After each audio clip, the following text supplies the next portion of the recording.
natural que nosotros tenemos del universo. Y al decir experiencia normal o natural, quiere decir que esta experiencia no se funda en una observación especial hecha con aparatos especiales, sino que se funda simplemente en la empiria común, en la experiencia nuestra de todos los días. La primera prueba es aquella que surge del examen del movimiento, del cambio. La palabra movimiento, en términos de filosofía clásica, significa todo cambio, toda mutación, toda transformación. Y el movimiento supone siempre el paso de un estado virtual, potencial, puramente de una capacidad al acto, a la realización efectiva de una perfección. Por eso se dice que el movimiento es el acto de lo que está en potencia, y en tanto que está en potencia. Es decir, siempre es un acto o una perfección, o la realización de esta perfección como un paso de lo que es puramente potencial a lo actual. Santo Tomás parte acá de un razonamiento. Se funda en la inteligibilidad misma de las cosas. Es decir, es un razonamiento fundado en la inteligencia, no en la observación de los hechos, sino en la inteligencia. La observación de los hechos nos lleva a nosotros a la seguridad de que en este universo en el cual nosotros nos movemos, todo está en cambio, todo está en una sucesiva mutación, en un sucesivo movimiento. Tanto es así que podríamos decir, todo lo que sucede en el mundo ahora, ya, es nuevo. El ayer no existe, y el mañana tampoco existe. De manera que el universo mismo es una mutación. Es un paso de lo que está en potencia a lo que está en acto. Pero para que este paso de la potencia al acto suceda, tiene que haber algo en acto que lo sostenga. ¿Qué quiere decir esto? Nosotros sucesivamente cambiamos, pasamos de un estado de capacidad, de potencialidad, de virtualidad a la actualidad. Y esto sucede especialmente en el orden del conocimiento. Tenemos capacidad para conocer ciertas cosas y en contacto con esas cosas pasamos al acto del conocimiento. Pero este paso de la potencia al acto sería inexplicable si no existiéramos, si no viviéramos, si no se diera ese acto de existir, ese actus essendi que constituye el fundamento real de nuestra realidad. Si no existiéramos, no habría ninguna posibilidad de explicar este movimiento, este cambio. De manera que este movimiento y este cambio está sostenido siempre por el acto de existir, por el acto de existencia que nosotros realizamos. Si nosotros trasladamos esta manera de pensar del orden puramente personal al universo mundo, nos damos cuenta que sin un acto que sostenga el movimiento del universo, el movimiento del universo sería inexplicable. Santo Tomás dice aquí una cosa que es siempre conveniente tenerla en cuenta cuando uno trata de explicar esto. Él dice, no hay necesidad de retroceder en el orden cronológico hacia el principio. Es decir, de explicar el movimiento del mundo desde su iniciación por un acto que lo pone en movimiento. Él dice que ahora mismo, ya, tiene que haber algo en acto que explique el movimiento entero de toda la realidad. Y ese acto es el acto del pensamiento y la voluntad divina que lo sostiene, que sostiene al universo. porque de otra manera no se explicarían los cambios del universo, no se explicaría su movimiento, porque no tendría en qué sostenerse. Este movimiento está producido precisamente por un acto que lo sostiene en su realidad, ya mismo. Es decir, que nosotros ahora, analizando, conociendo, considerando, reflexionando sobre el movimiento, tenemos que llegar a la conclusión de que está sostenido todo ese movimiento del universo por algo que está en alto. Así, análogamente a cómo todos los actos y las mutaciones que en nosotros se producen están sostenidas por el acto de existir.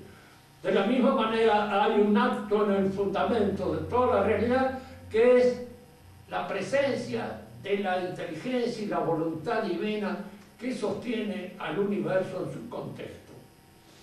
Ese es, diríamos, lo que constituye la primera prueba dialéctica, prueba que se funda en razonamiento. Es decir, aquí es donde nosotros tropezamos a veces con ciertos prejuicios nacidos de la ciencia moderna que quieren que las pruebas sean visibles, tangibles, tocables, y no se fundan en pruebas fundadas en la inteligencia y en la razón. Dios no es visible ni es tocable. No hay ninguna posibilidad de dar una prueba visible y tocable de la presencia de Dios porque no pertenece a un orden de realidades visibles y tocables. Dios solo es inteligible y alcanzable indirectamente por la inteligencia a partir de nuestra consideración de las cosas. Las cosas reales no se pueden sostener en sí mismas si no están sostenidas por un acto essendi que las sostiene en su propia realidad. Si no, se desmoronaría el mundo, no sería nada. No habría ese paso constante de la potencia al acto.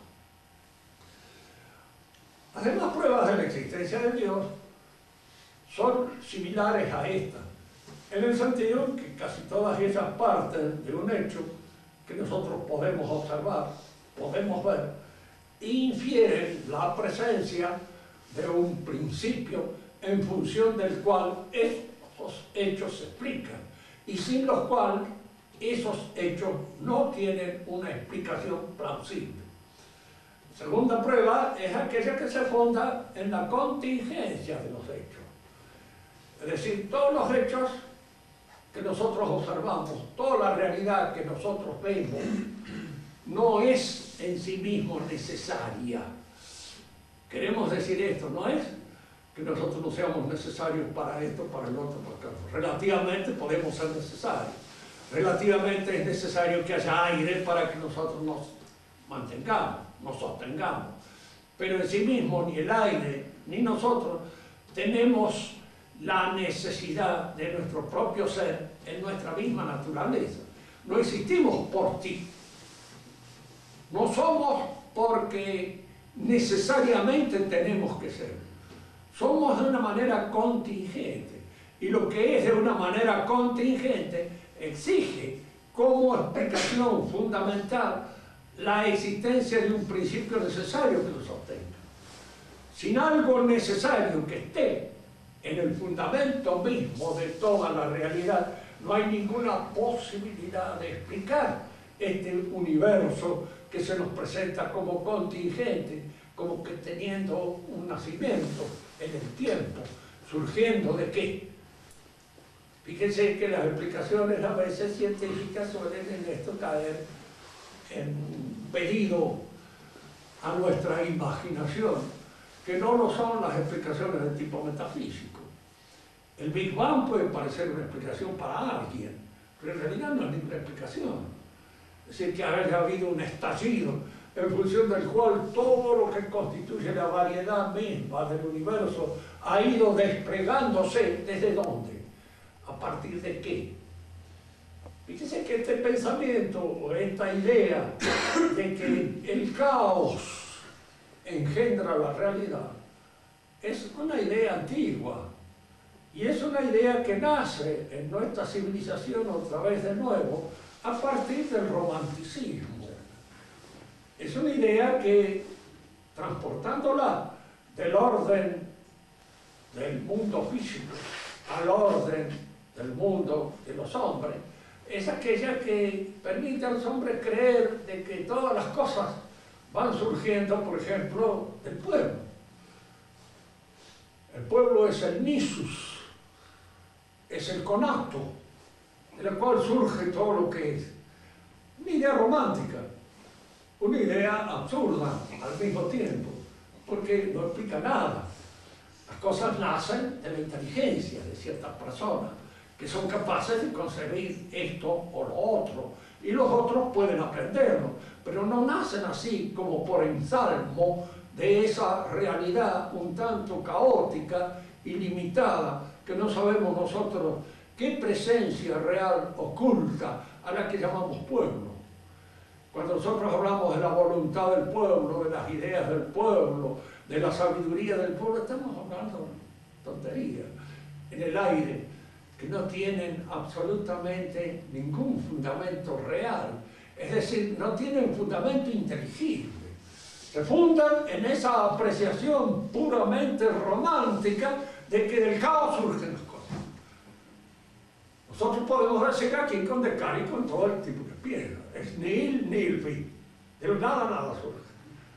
Del caos no surge nada si no hay algo en acto que lo hace. Las cosas que aparecen ante nosotros tienen una inteligibilidad. Y la inteligibilidad de una cosa supone una inteligencia que las realiza. Kant suponía que esa inteligencia era la nuestra.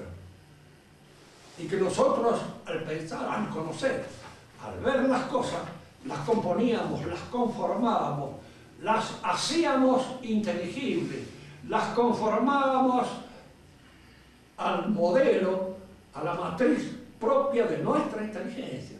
Era nuestra inteligencia la que recibía esas especies de sensaciones caóticas, las ordenaban en su interior y constituían el universo, que venía a ser el universo una proyección de nuestra propia inteligencia. La explicación de Kant es una explicación que en alguna oportunidad hemos observado nosotros, hecha con mucha inteligencia, pero a veces se olvidan un pequeño detalle. El pequeño detalle a veces es este: ¿por qué razón nos equivocamos? Porque de acuerdo con la forma de pensar de Kant, el error no es posible. Todo lo que se me presenta a mí está así, en mi inteligencia, y está conformado por mi inteligencia. Y luego cuando yerro, ¿en dónde se produce el desfasaje? ¿De mi inteligencia con qué? Aquí es donde el pensamiento clásico nos enseña. El conocimiento, siempre en el conocimiento puede haber un desfasaje entre lo que yo entiendo y la idea divina que sostiene la realidad. Yo trato de comprender la idea divina, pero nunca la comprendo en toda su plenitud. ¿Por qué no la comprendo? Pues si la comprendiera en toda su plenitud, las cosas estarían en mi mente, tal como están en la mente divina. Y tal como están en la mente de la segunda persona divina, que es la persona divina misma, reflejada en su propio pensamiento, exhaustivo y total. Nosotros eso cometemos errores, y el error supone un desfasaje, es decir, supone de alguna manera la imposibilidad de que nuestra inteligencia cubra toda la inteligibilidad de las cosas, porque nuestra inteligencia no es la inteligencia de Dios. Conocemos lo que podemos, nos aproximamos al pensamiento que Dios tiene de las cosas, y en esa aproximación al pensamiento que Dios tiene de las cosas es donde se juega toda la limitación, la proyección y la posibilidad de nuestra inteligencia. Partimos entonces siempre de este hecho, que es un hecho que se impone a nuestra inteligibilidad. Todo lo que hay en el universo está sostenido por una inteligencia capaz de pensarlo y de sostenerlo.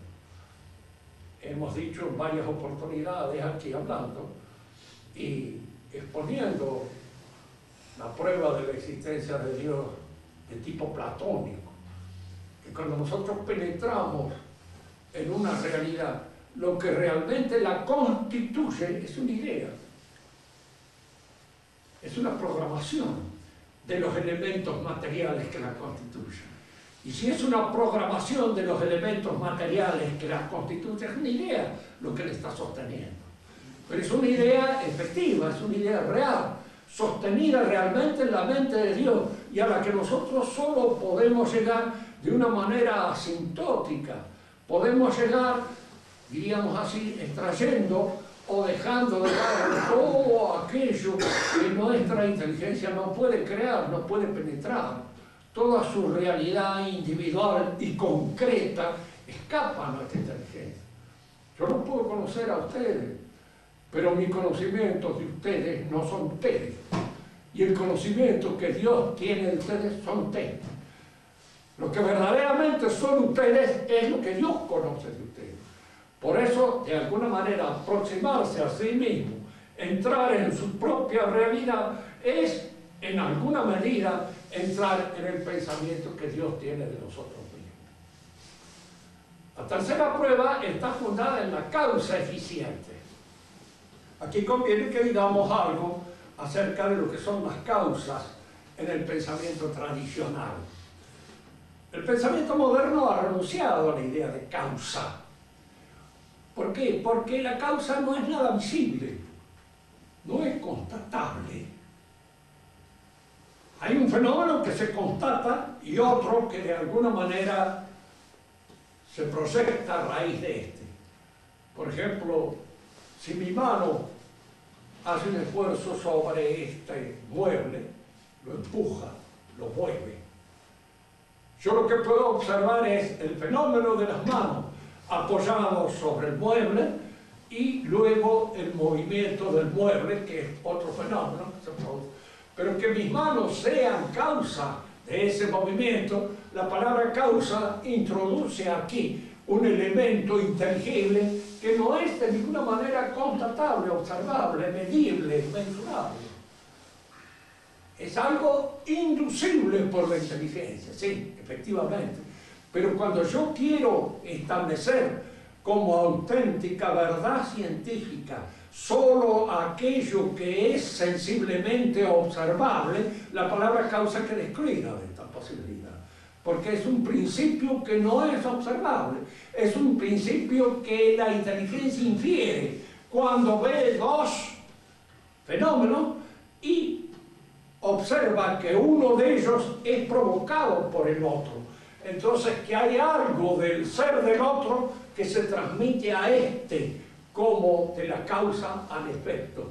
Pero tanto la palabra causa como la palabra efecto, que es su sucedáneo o aquello que la sucede, son realidades que pertenecen al universo de la inteligencia. Son realidades que pertenecen a la inteligibilidad y no a aquello que puede observarse. Por eso el término causa ha sido eliminado muchas veces del pensamiento moderno. Y tanto que para el pensamiento moderno es una palabra que en alguna medida constituye eso que Marx decía, son ideas cristianas que aparecen de alguna manera en la realidad. No son cristianas por su nacimiento. Anterior al cristianismo está esta noción en el pensamiento griego. Pero son ideas que nacen del logos divino, de la inteligibilidad que nosotros tenemos de las cosas. Las causas son en el pensamiento clásico 4. Causa eficiente, causa final, causa formal y causa material. Hay dos que son extrínsecas al efecto, la eficiente y la final. Y hay dos que son intrínsecas al efecto, la formal y la material. Supongamos, para ilustrar esto y darle un contenido más concreto, nosotros somos efectos. Hay una causa eficiente, aquella de las cuales dependemos en nuestra constitución real, aquella de la cual dependemos en lo que se llama nuestro nacimiento. Esta causa eficiente, inmediata, constatable, son los padres que nos generan a nosotros. y son exterior a nosotros. Hay una causa material, es decir, son los elementos que constituyen nuestra realidad, estos elementos que configuran el aspecto físico de nuestra realidad, aquellos que están en los gametos, que nos generan y que de alguna manera son y provienen de nuestros padres. Es esto lo que nos ascribe a una raza, nos ascribe a una familia, nos ascribe a un pueblo. Somos los hijos de esta gente, somos los hijos de esta raza, somos los hijos de este pueblo. Estas son cosas que no las podemos absolutamente negar porque está inscrita en nuestra propia naturaleza. Y luego está la forma, el alma nuestra, aquello que constituye la causa formal, aquello que anima ese contenido corporal que está dado por los gametos reproductivos, que está dado por lo que el padre y la madre aportan, los anima, los sostiene y los hace ser esta persona que somos nosotros. Ahora, es indudable que la causa eficiente de esa causa formal, de esa alma, no puede ser un padre. Diríamos, un embriólogo me diría, no son los padres, ¿quiénes son? Están ahí, los gérmenes. Sí, bueno, pero ustedes no dejen de observar y no pueden dejar de observar que este ser que nace es una persona, un yo, absolutamente nuevo, que no es el padre ni es la madre,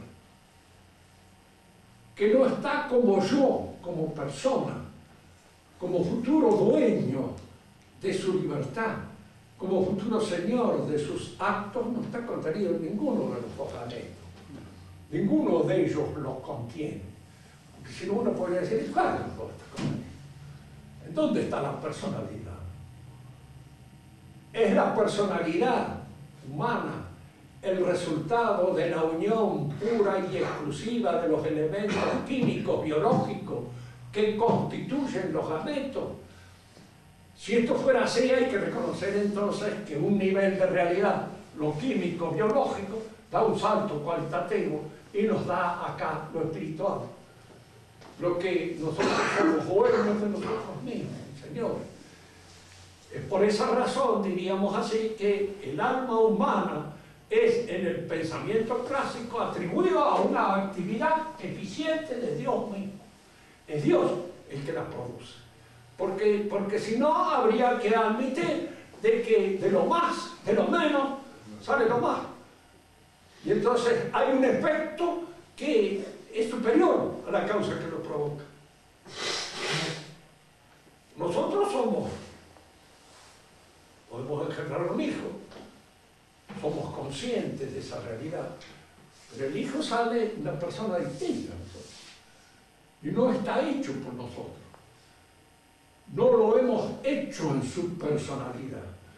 Podemos nosotros actuar en su formación, podemos actuar en la constitución de su carácter, podemos actuar muchas veces en la modificación de su temperamento, pero aquella realidad espiritual que dice yo y que de algún modo se declara dueño de sus propios actos no es la mía. De manera que no soy yo el que intervengo como causa eficiente, porque eso que está allí, eso no es una proyección de mí mismo. Fíjese que el perro, el gato y los demás animales, sí, son proyecciones específicas del perro, del gato y de la gata que actuaron como padres. Son proyecciones específicas. No hay en ellos nada más que lo que está contenido en la especie. Y reproducen individualmente todas las características y la programación de la especie. Pero nosotros no estamos programados de esa manera. Y podemos estar programados de una manera que incluso pueda ir contra la ley de la especie. El que se suicida va contra la ley de la especie.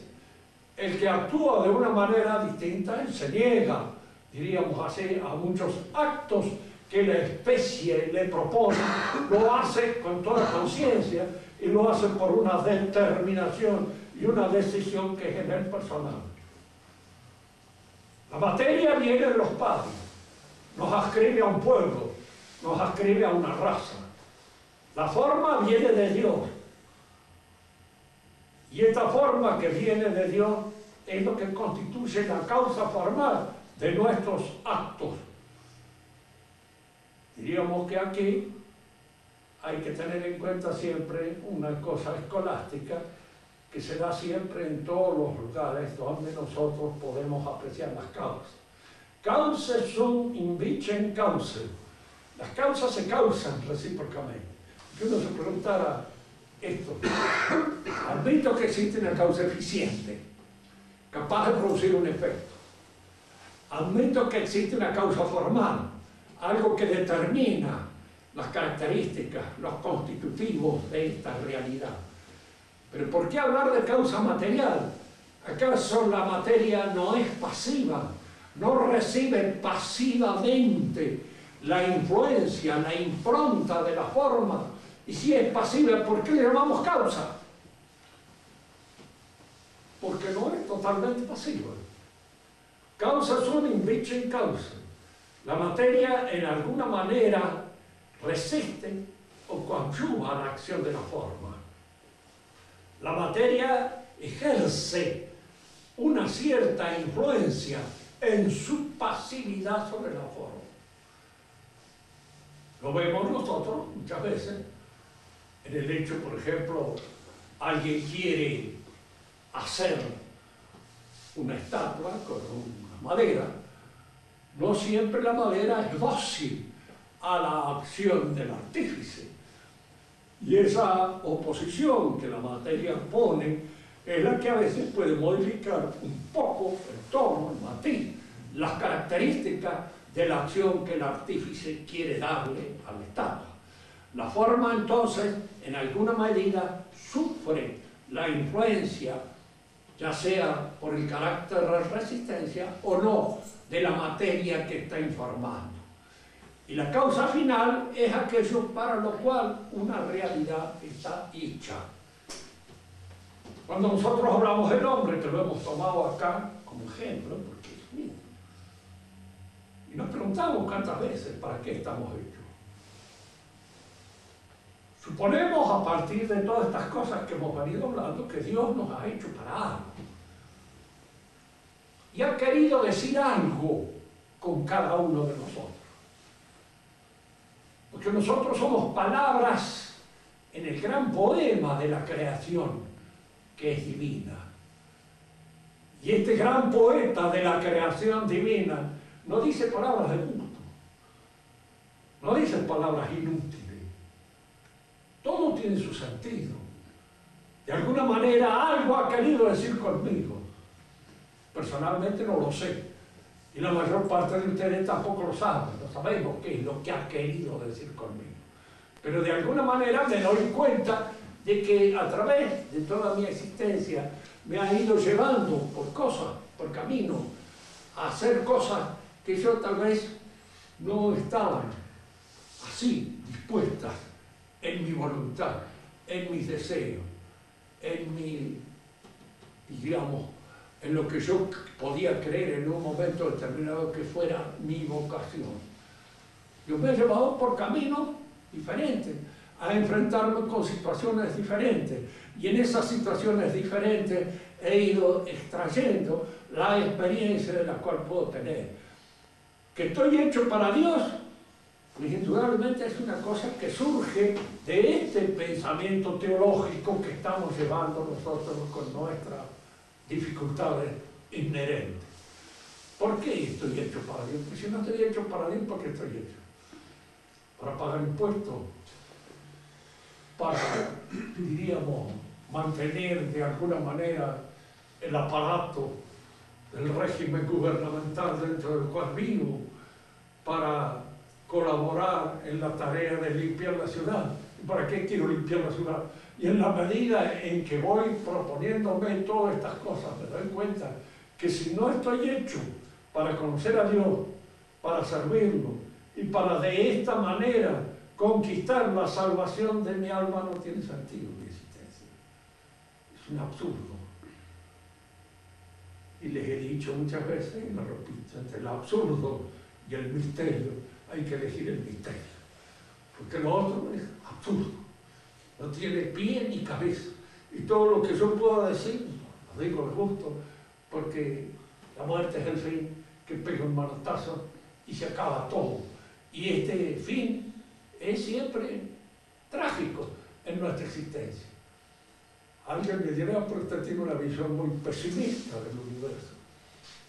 Si usted la tiene muy optimista, lo felicito de todo corazón, porque en realidad tiene una visión bastante deformada de lo que es la realidad y no la ve, diríamos, en toda su plenitud.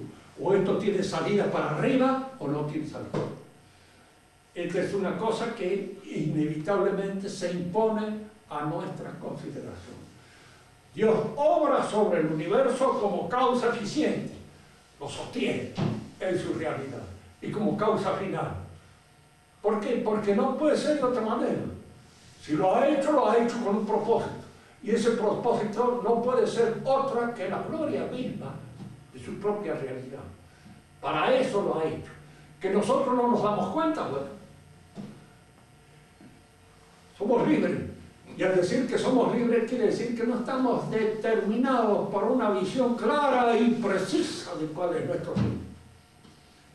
Que si tuviéramos esa visión clara y precisa del bien que constituye el fin propio de nuestra realidad, no tendríamos problemas. Iríamos directamente a ese fin, porque lo veríamos como el objetivo pleno, pero no lo vemos como el objetivo pleno. Lo vemos en el claro oscuro que imponen nuestras confusiones, nuestros deseos, la oscuridad de nuestro entendimiento, que se ve muchas veces oscurecida por elementos de tipo pasional. No olvidemos nunca que las pasiones no son solamente las grandes pasiones fogosas de los amores a los Juan Tenorio, a los Romeo, a los Julieta. Las pasiones a veces es la melancolía, la tristeza, la decepción, el escepticismo, el decaimiento, el estrés que se usa ahora. Decir, todo eso son elementos pasionales. Y son elementos pasionales que obran sobre la inteligencia e impiden en un momento determinado que uno vea con claridad el fin, aquel para el cual está asignado. Cada edad tiene sus pasiones. Le he dicho muchas veces en esto. En los viejos también entran los elementos pasionales y son mucho más graves porque son más tristes y son de alguna manera, diríamos así, más decadentes, más de aflojamiento, más de abandono, más de melancolía que en los jóvenes. Cuando uno es joven le sobra la vida y puede creer con toda tranquilidad en la inmortalidad del alma. Cuando uno es viejo, que le sobra poco y tiene pocas ganas de seguir viviendo, no se vayan a creer que la inmortalidad lo entusiasma demasiado. Es una cosa que no la ve con la claridad con que a veces se ve cuando uno es joven. No se ve con la misma claridad. Sí, debe ser, pero tiene que ser algo muy distinto a lo que hemos visto y a lo que hemos pasado. El cuarto prueba de la existencia de Dios está dada por los grados del ser. Es probablemente la más difícil de todas, pero todas se conjugan unas con otras. Tan es así que muchas veces casi es una sola prueba la que Dios da de la existencia divina. Esta prueba se funda en el hecho de que hay más y menos en la realidad. Hay realidades que son menos reales que otras, tienen menos constitutivo de ser. Tomemos un ejemplo. Hay realidades que apenas son inteligibles por la composición excesivamente material que las constituye.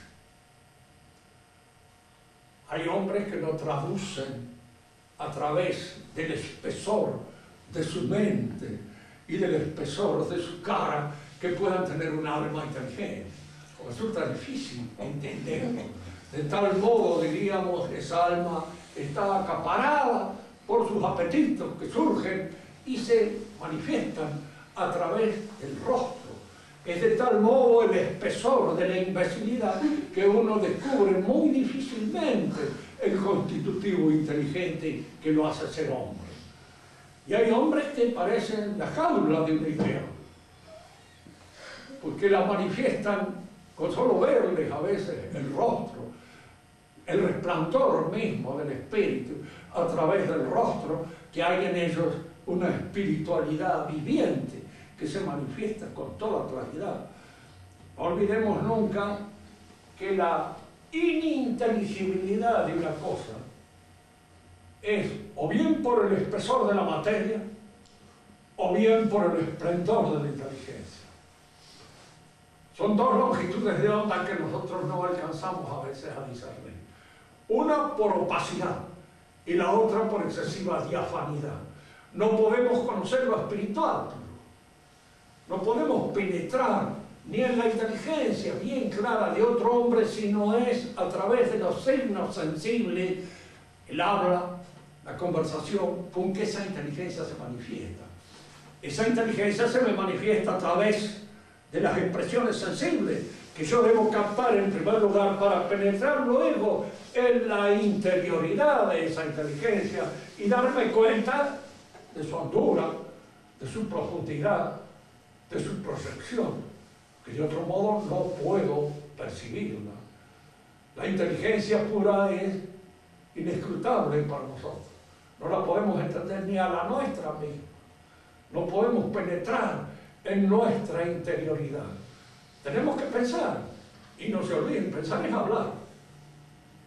Aun cuando las palabras se digan en secreto, se pronuncien intrínsecamente y no se pronuncien extrínsecamente. Uno está pensando con palabras, y al pensar con palabras está pensando con signos sensibles, con signos sonoros, que son los que me permiten a mí mismo conocer la interioridad propia de mi pensamiento. De otro modo no lo conozco. Me siento entonces frente a la realidad así. La realidad tiene grados de ser. Los grados más altos del ser es aquellos en los cuales no solamente hay inteligibilidad, sino también inteligencia, que es el caso nuestro. Y esta inteligencia que se manifiesta fundamentalmente en la posesión de uno mismo. Piensen bien en esta palabra. ¿Qué es la posesión de uno mismo? ¿Qué es eso que en términos de buen español llamamos el señorío? Aquello que me hace ser dueño de mi propia realidad. La pregunta que ahora cualquiera se le puede ocurrir, ¿crees que soy verdaderamente dueño de mi propia realidad? No soy hasta por ahí nomás. A veces mi realidad se me escapa, se me va de la mano. Aparecen elementos en mi personalidad que escapan al control de mi señorío, que se van del control de mi señorío, que me hacen hacer cosas que no quisiera hacer, y las hago. Video meliora, promoque, deteriora secum, dice en latín. Veo lo mejor, estoy de acuerdo, y hago lo peor. Porque en un momento determinado, viendo lo mejor, estando de acuerdo que eso es lo que debo hacer, hago lo peor, porque no hay un control de mí mismo, porque hay elementos pasionales que se me escapan, porque hay elementos apetitivos de los cuales no logro un dominio completo y se me van.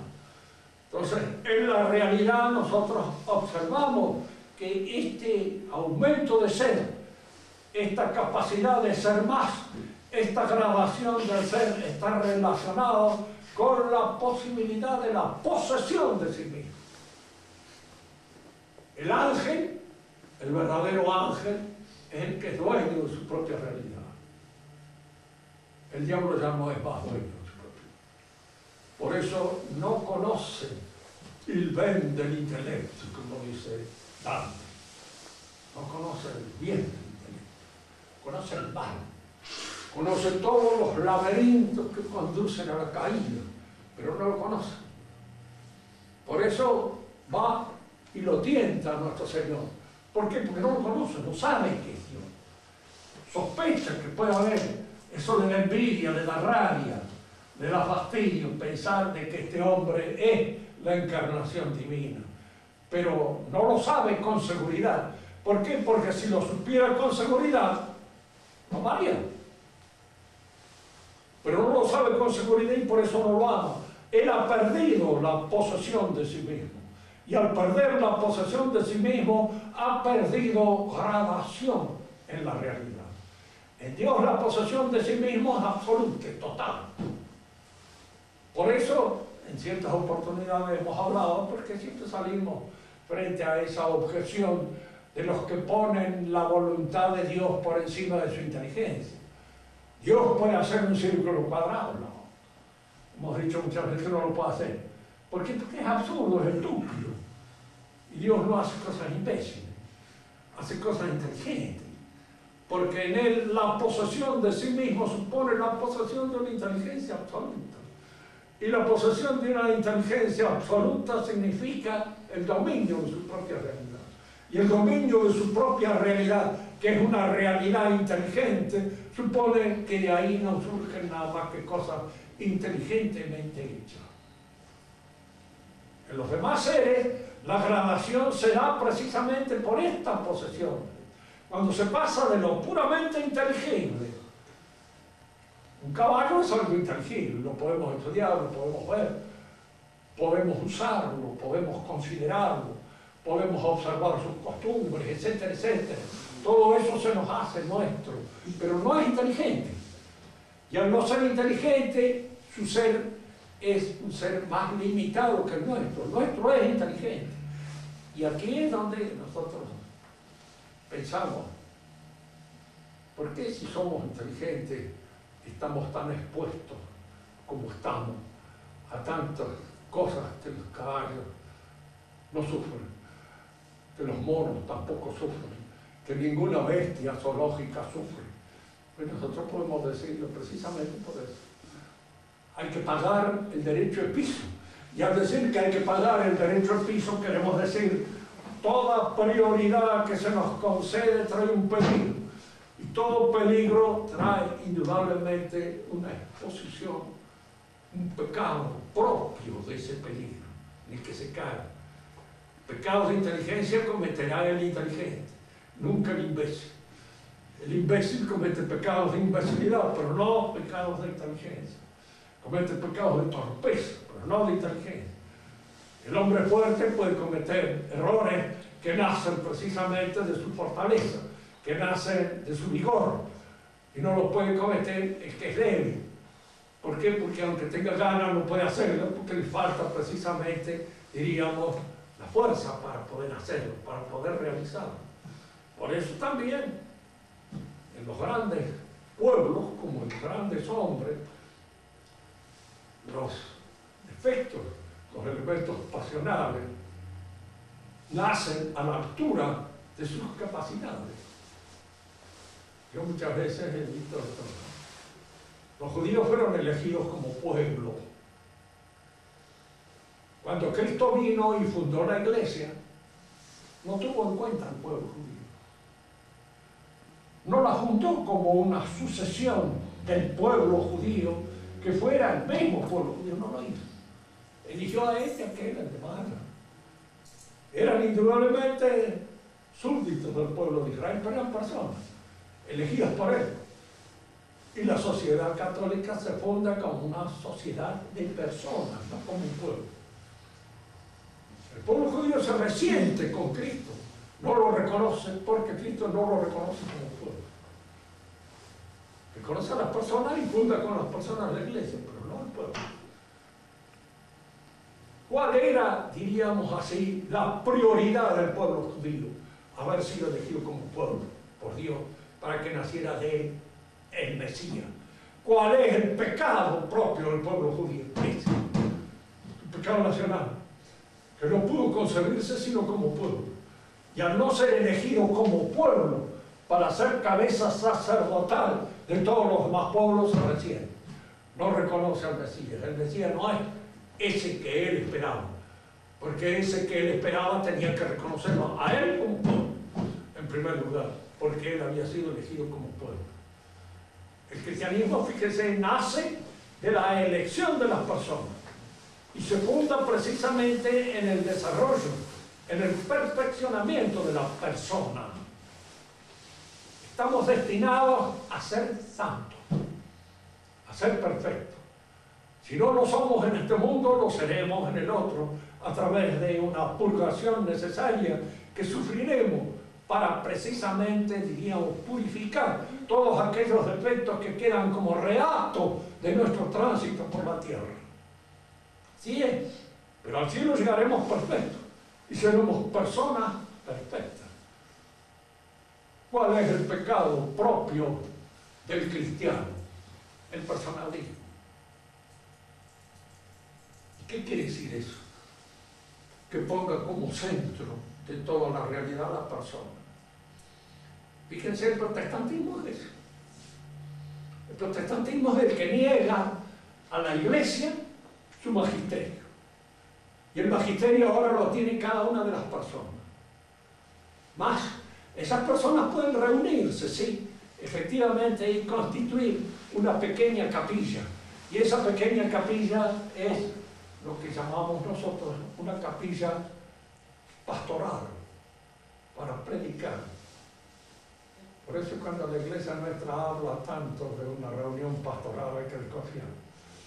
¿Por qué? Porque se está cayendo en el protestantismo.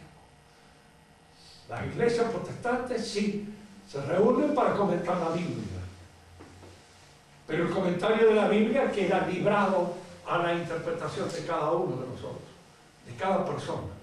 Y es esa cada persona la que en alguna manera decide sobre lo que Dios ha dicho acerca de nosotros y de nuestro destino.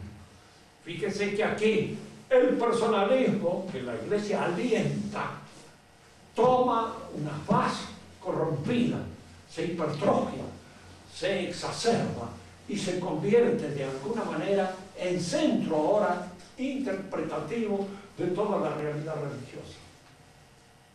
En la actualidad, ¿cuál es el pecado actual? El liberalismo que estamos haciendo. ¿Y el liberalismo qué? El liberalismo es el personalismo o la exacerbación de los personales. Si ustedes leen el Nuevo Catecismo, van a verlo así, en varias partes acusado de una manera clara y terminante. Es decir, hay un personalismo que constituye típicamente la herejía de nuestro tiempo. La persona, como decía Maritain, está por encima absolutamente de todas las otras obligaciones que tiene el hombre. Es como si fuera un ser absoluto, aparte. En realidad la persona se hace y se realiza de mancomún con los otros. No solamente en el orden civil, sino también en el orden religioso. No podemos alcanzar nuestra salvación de espaldas a nuestros hermanos, de espaldas a todos los demás, porque allí estamos faltando al fundamento principal de todas las virtudes, la caridad. La caridad supone precisamente el amor a los demás por el amor de Dios. Es decir, es la virtud propia del apóstol, es la virtud propia de aquel que en alguna medida está tratando no solo de salvar su alma, sino de salvarse con los otros, en conjunto con los otros, porque el amor hacia los otros es el que me permite pensar en la salvación de todos los otros. La última prueba de la existencia de Dios está dada precisamente por la inteligibilidad del universo. Si el universo es inteligible, es porque está sostenido por una inteligencia. Si hay un orden teórico, fíjense que acá conviene que señalemos otra vez esto, que vivimos en una época en que lo teórico prácticamente ha desaparecido, confunde. Hay una confusión enorme. ¿El orden teórico qué es? Lo hemos dicho varias veces. Teoría tiene en su raíz teo, Dios. El orden teórico es el orden establecido por Dios en la naturaleza de las cosas. El orden que se ofrece a nuestra consideración desde la inteligencia divina. Por eso los griegos lo llamaban teórico. Y esta palabra fue tomada por los cristianos En la época escolástica se le llamó también especulativo para indicar de que nosotros éramos un reflejo simplemente de ese orden. Todo ordenamiento que en su constitución estructural no depende de nuestra inteligencia es teórico. El ordenamiento de nuestra corporalidad, la forma en cómo nuestra sangre fluye, la manera en cómo se dispone el dinamismo de nuestro cuerpo, todo eso es teórico. Todas las ciencias que estudian esas son ciencias teóricas. Hay otro orden que es el que nosotros realizamos en las cosas, el que ordena esta aula, el que ordena esta casa, el que ordena una realidad que está realizando, una chacra, una farmacia, un negocio, todos esos se llaman orden poieticos. La palabra griega poiesis es la que mejor traduce toda esta íntima realidad, porque los sucedáneos en español no dan la plenitud de toda esta terminología, de toda esta latitud que abarca el término poiesis. Todo esto pertenece al orden poético. El orden práctico es el orden que yo realizo en mis actos libres para adquirir la posesión de mí mismo y lograr mi perfeccionamiento. Por eso el orden práctico está dividido en monástico, personal, familiar, político. Abarca estas tres dimensiones, porque todas estas dimensiones constituyen una praxis, constituyen el orden práctico. Eso es que los comunistas llaman praxis, pero los comunistas llaman praxis a la poiesis. No le llaman praxis a la praxis. Si alguien me pregunta por qué Marx no entendía el griego, no, lo sabía mucho mejor que yo, porque había estudiado mucho mejor que yo. Había estudiado en muy buenos colegios, bien pagos, a los cuales estaba acostumbrado ahí, sabía mejor griego que yo, porque leía el griego bien. Sí. Pero es que en el término griego a veces estas palabras pueden ser confundidas. Dentro de la escuela de Aristóteles fueron distinguidas y destacadas claramente la poiesis de la praxis. Y está la lógica, que es el orden que establecemos en nuestros razonamientos para constituir nuestras argumentaciones, y las argumentaciones para constituir nuestros discursos. Una clase es un orden lógico que uno le da a una exposición determinada para poder producir un efecto de conocimiento. Estos son los cuatro órdenes. Ahora, en el pensamiento moderno, el orden teórico desaparece.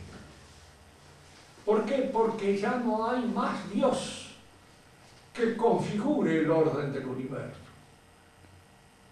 Kant, por ejemplo, si uno lo va a seguir a él, al pie de la letra, prueba que Dios no es conocible por nosotros. No lo podemos conocer. Y si no lo podemos conocer, el orden del universo es algo que depende de nuestra construcción poética. Es un orden poético, no un orden teórico. Y el orden que realizamos en nuestros actos también resulta ser un orden poético y no ya práctico, porque en la praxis está dependiendo uno del conocimiento que uno tenga del hombre y del conocimiento que tenga de Dios para poder organizar la vida libre y darle el sentido que esta vida puede tener. Marx es el que de alguna manera es heredero de todo este pensamiento moderno confuso, el que le da a todo este pensamiento moderno una codificación determinada, establecida, y convierte la realidad en materia, dice él. ¿Qué quiere decir? ¿Por qué para Marx todo es materia? Porque todo es transformable, porque todo se puede rehacer, porque todo se puede reconstruir, y porque el demiurgo que construye la realidad es el hombre. Entonces el hombre es fundamentalmente un poeta, y toda la realidad es poiesis. Y como en la poiesis hay dos aspectos que distinguir: el plan y luego la ejecución del plan, y el plan está subordinado a la ejecución del plan. Yo le digo aquí a Comadrán que para hacer una casa hay que planificar. Y ese plan tiene que ser posible. Es decir, los elementos que constituyen la materia, etcétera, etcétera, tienen que existir. Que darse la posibilidad de efectivamente realizar esa construcción o esa casa. Si yo llamo teoría a la planificación, la subordino fácilmente a la praxis, que le llamo a la ejecución de la obra. En Marx está actuando una mentalidad moderna, típicamente poética, que se da ya en los dos pensadores idealistas, Kant y Hegel. En ellos hay esta concepción poética del universo, con la diferencia de que Marx dice que hay que hacerlo. Ahora hay que realizarlo. Dejémonos de estar pensando en que esto se puede realizar, sino en realizar. Con esto damos por terminada nuestra referencia a las tesis tomistas y quedo a la disposición de ustedes si quieren que les dé algunas otras clases. Podemos conversar. ¿Tienen alguna pregunta que hacer? A ver, usted, Clarita, que está dispuesta a hacer preguntas. Profesor, No, primero. No, para sacarte la dificultad. En Marx, la praxis, ¿qué es bien? No entiendo cuál, porque... Bueno, la palabra praxis le da el sentido de lo que nosotros llamamos poiesis. ¿Pero qué vendría a ser? ¿Como teoría y práctica al mismo tiempo? Lo que pasa es esto, él llama teoría a la parte planificadora de un proyecto poético. Pongamos, por ejemplo, quiero hacer un gobierno, lo planeo. Esa planificación le llaman teoría política. Y luego viene la realización, y que le llama praxis. Pero está hablando mal el griego, es decir, no es que lo hable mal al griego, porque el griego se presta a esas confusiones. Siempre fue un idioma muy rico y que se presta mucho a las confusiones en el uso de las palabras. Por eso los bizantinos discutían tanto y hablaban tanto. Los latinos menos, porque tienen más precisión jurídica en el uso de los términos. Pero a partir de la escuela de Aristóteles se le dio poiesis al nombre, a la ejecución de obras exteriores o interiores al hombre. O por ejemplo, si te presentas delante de alguien y querés hacer un papel X, hacer un poco de teatro. Bueno, eso ya pertenece a la poiesis, no a la praxis. Porque la praxis es aquello cuando ordenas todas tus actividades en función de tu perfeccionamiento. Pero cuando querés imponer una imagen o querés dar una impresión determinada, haces teatro. Y al hacer teatro estás en la poiesis. Peinarse es poético, vestirse es poético, arreglarse, todo eso pertenece al orden de la cosmética, que es poética.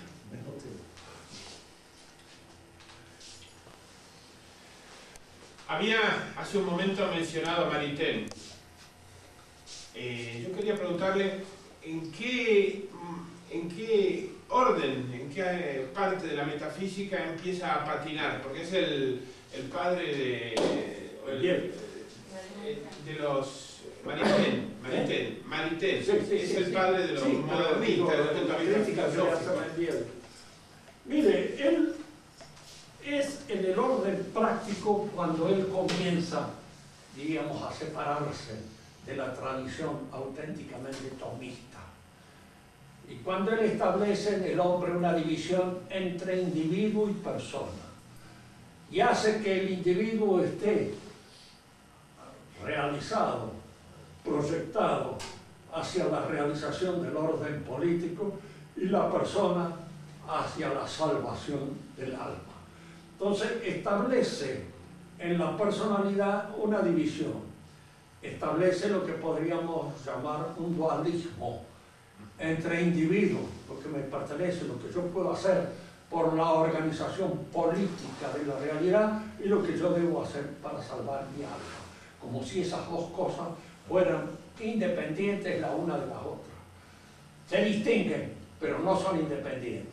Hay una estrecha dependencia entre una y otra que hace que el orden político no pueda ser de ninguna manera indiferente al ordenamiento sobrenatural de la persona para alcanzar su salvación. Entonces él establece eso. Por ejemplo, él dice que el comunismo es en alguna medida, lo dice a veces de una manera que uno no sabe si los toma por sonso o es sonso él, o uno no puede creer que un hombre con esa experiencia del mundo, que indudablemente la tuvo, pueda ser tan imbécil. Porque, es claro, yo parto de este supuesto, que son los comunistas. Individuos que tratan de organizar la sociedad para mandarla y hacer lo que se le da la real gana, gracias a ese, diríamos, acumulación de resentimientos, de odios, de envidia, de frustraciones, que significa la mayor parte de la gente que la sociedad de consumo no alcanza, supongo. Hay muchísimo. Yo lo exploto, lo organizo y lo lanzo contra la sociedad. Ahora, que yo crea que esos individuos están persiguiendo pura y exclusivamente la ayuda del huérfano y de la viuda es una imbecilidad. No se cae el valor. Esa gente lo que quiere es poder. ¿Y para qué quiere poder? Para gozar del poder. Simplemente. Y cuanto más absoluto sea, mejor. Eso es lo que quiere. Entonces, Maritain habla como si el mundo soviético hubiera sido organizado simplemente para solucionar los problemas de los pobrecitos. Hay una cosa que efectivamente a los pobres no los quiere nadie, los santos solamente, y nuestro Señor Jesucristo, podían creerlo. Los demás lo quieren para sacarle votos, para sacarle esto, sacarle el otro, buscar de alguna manera apoyarse en el lomo de ellos con el objeto de alcanzar un propósito determinado. Esa es la realidad. Por ahí le viene un cura trasnochado, de los que hay ahora muchísimos, y le dice: no podemos nosotros hablar del Evangelio si antes no solucionamos el problema del hambre. Y el problema... Bueno, muy bien, pero para solucionar el problema del hambre, ¿con qué gente contamos? O tenemos que empezar por la transformación de la gente para que efectivamente luego se conviertan en repartidores de lentejas, que no se roben la mayor parte de las lentejas ni se queden con ellas. Siempre el problema planteado por nuestros señores es que hay que convertirse uno primero. Buscar el reino de los cielos, lo demás se dará por añadidura. Pero nosotros buscamos primero las añadiduras para luego alcanzar el reino de los cielos. Nos hace pensar en aquel judío que había interpretado amar a Dios por sobre todas las cosas. Decía: por eso yo trato de tener todas las cosas, subirme arriba de ella y amar a Dios.